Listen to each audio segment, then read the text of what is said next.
I thought I was finally free from him. 5 years of silence until the box came. No sender, no explanation, just a note that said, "For all the things I should have said."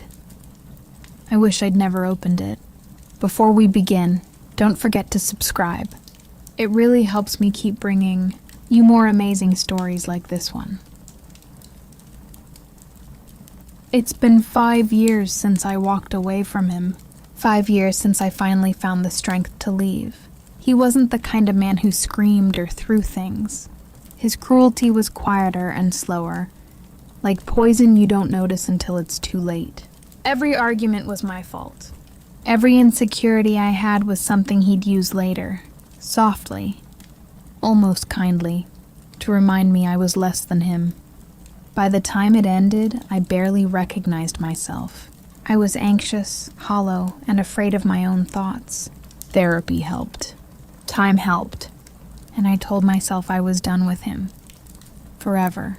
Until last month, when the box arrived. It was small.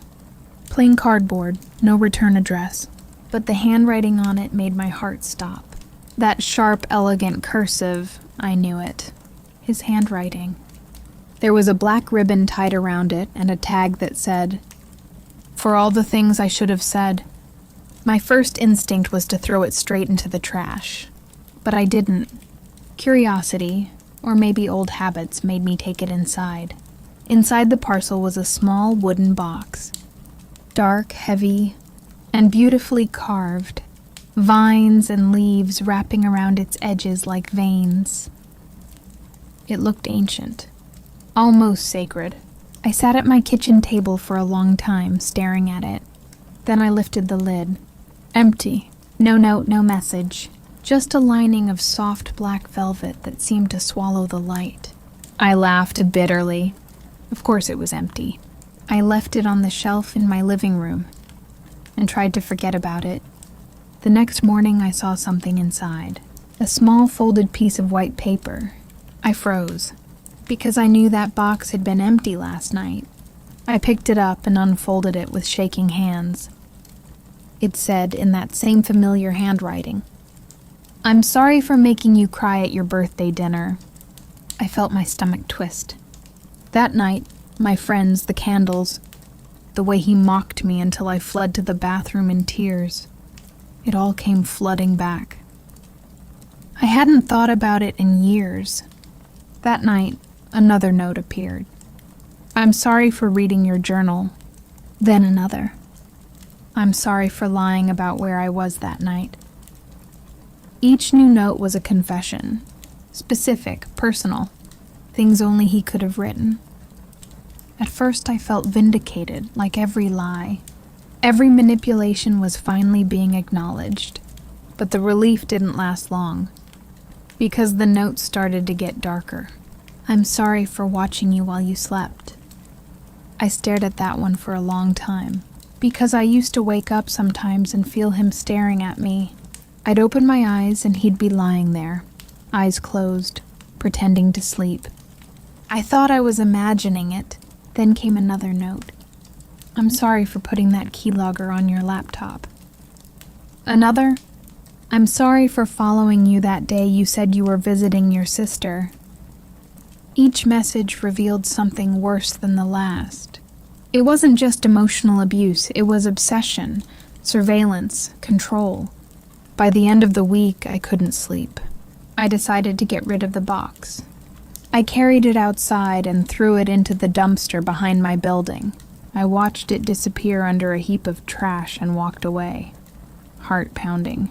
But the next morning, it was back, sitting neatly on the shelf, polished, perfect, and inside, a new note. "I'm sorry you tried to throw me away." That was the first time I truly felt fear. I took it outside again, grabbed a hammer, and swung with everything I had. The hammer bounced off like it hit steel. Not a single scratch, but the hammer's head was dented. That's when I knew this wasn't some cruel prank. This was something else.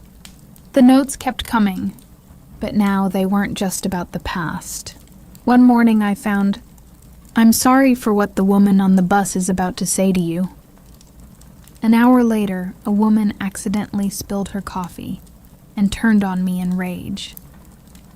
"Watch where you're going," she yelled. I hadn't even moved. It wasn't coincidence. The box knew. From then on, every note filled me with dread. Some were old sins, others warnings. "I'm sorry for the flat tire you'll get this afternoon. I'm sorry your boss is about to lose that file. I'm sorry your best friend won't pick up your calls today." It was like the box was feeding on chaos, stirring up pain just to apologize for it. I couldn't take it anymore. I needed to understand what was happening. I searched my phone for his number. I never deleted it, but it went straight to a disconnected tone. Desperate, I called one of our old mutual friends. "Hey," I said, "this will sound insane, but I need to reach him. Do you have his number?" There was silence. Then a cautious voice. "You don't know?" "Know what?" I asked. "He's dead," she said softly. "He died last year. Car accident. The world just stopped. Dead. A whole year. But the box had arrived only a month ago." I hung up and turned slowly toward the bookshelf. The box sat there, still and silent. Inside was a new note. "I'm sorry I died." That night I couldn't breathe. Couldn't sleep. The notes kept coming, but they'd changed. They weren't about us anymore. They were messages from somewhere else.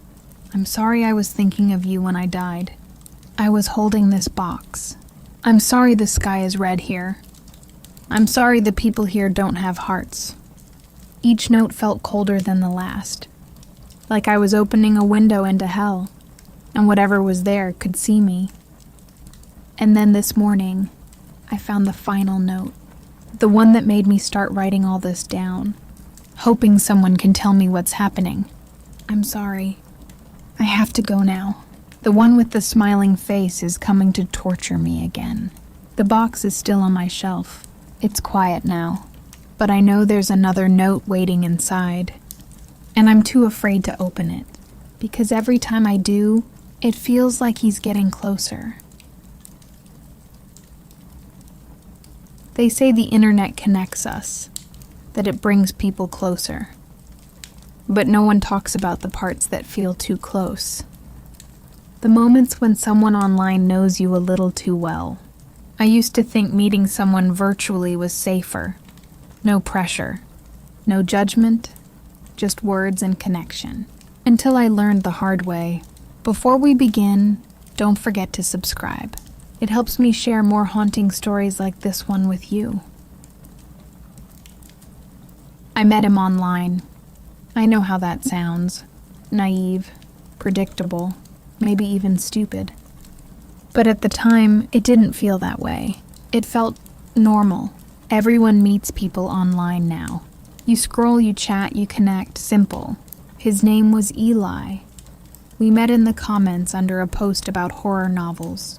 I'd written something about loneliness, and he replied with something that made me pause, something that made me feel seen. It wasn't flirty or forced, just honest. That's what drew me in. What started as small talk became late-night messages, then video calls. He wasn't like the others. He didn't push, didn't pry. He listened. He remembered small things. He made me laugh when I couldn't sleep. I'd wake up to his messages and fall asleep to his voice. It became part of my day, part of my comfort, but there were moments that didn't sit right, even back then. He'd make small comments about things I hadn't mentioned. The way my room looked from certain angles, the way light hit the wall behind me, how quiet my street sounded at night. I told myself it was coincidence, or that I must have mentioned it before and forgotten. You learn to justify small red flags when you're lonely.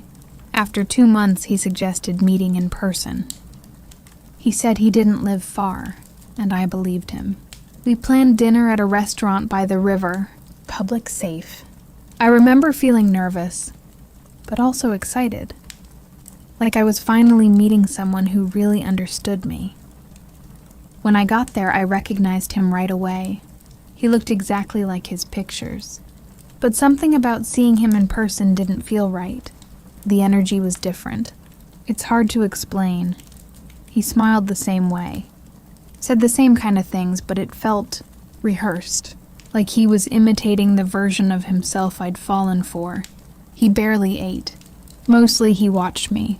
I tried to make conversation, but he was distant, studying me more than listening. I noticed his eyes following every movement I made, as if he was trying to remember it all. When we left the restaurant, I felt uneasy. It wasn't that he'd done anything wrong. It was just a feeling, something deep in my stomach that told me I should go home and never see him again. That night I couldn't sleep. My mind replayed every second of that dinner, every glance, every pause. I kept thinking about the way he seemed to already know things about me, even the smallest details.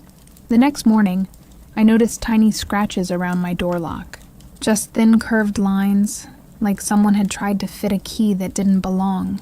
I convinced myself it was nothing. Maybe I'd done it myself without realizing. Then my phone started acting strange. The battery drained fast. My apps crashed. My Wi-Fi light blinked when everything was off. I got an email notification that my account had been accessed from my own city, just a few miles away. I changed my passwords. I reset everything. I tried to move on. But then came the messages. From numbers I didn't recognize.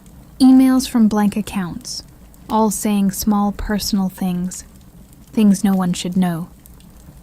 A comment about the new decoration I just added to my room, a mention of the clock in my kitchen that hadn't worked in months. That's when I realized it wasn't over. I asked a friend to come stay with me. I didn't tell her everything, just that I didn't feel safe. She came over, and for the first time in weeks, I tried to sleep. But something woke me up in the middle of the night. A faint red light blinking near my bookshelf. It took me a moment to realize what I was looking at. It wasn't a light from any device I owned. When I climbed up to check, I found a small black camera wedged between two books.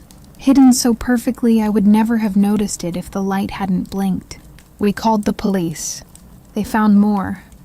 One behind my mirror, another under my desk. Each one connected to the same network. Whoever Eli was, he'd been inside my apartment. He'd planted them. He'd been watching me long before we ever met in person. The police traced the devices, but there was nothing. No fingerprints, no data trail, nothing to identify him. His profile was gone. Every message we'd ever exchanged, deleted. The police told me I wasn't the first. It's been months since then. I've moved, changed my number, stopped using social media altogether, but I can't shake the feeling that I'm still being watched.